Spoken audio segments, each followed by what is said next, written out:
Dito naman tayo sa hawak nating barya na 25 centavos. Ito yun, 1966. So, update tayo mga kabarya sa ganitong klaseng barya na hawak natin. Again, 25 centavos, 1966.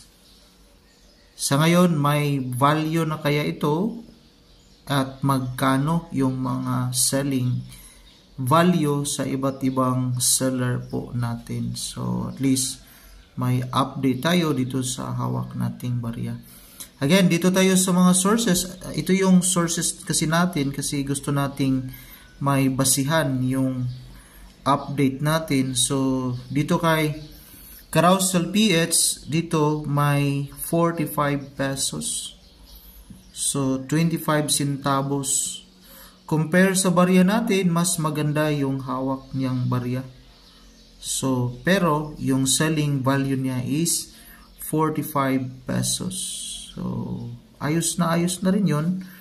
Ito yung barya niya. So, 1966 na 25 centavos. Klarong-klaro yung Vulcan, tsaka yung babae, woman, with a hammer.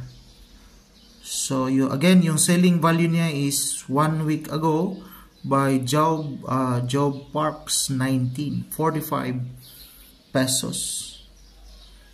So, another source tayo dito kay eBay. So, itong baryang ito is graded ito. Ito yun, graded PCGS.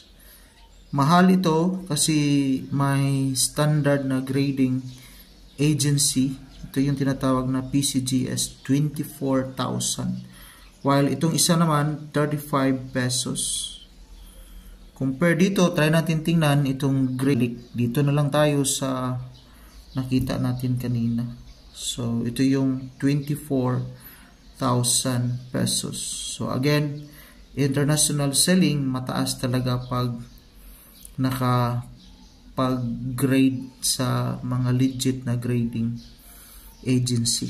While itong isa, mura ito, nasa mahirapan talaga tayong makapasok. So, at least yun na yun, 35 pesos mga kabarya sa ganitong klaseng barya. So, halos itong hawak natin, wala tayong hawak na may magandang quality.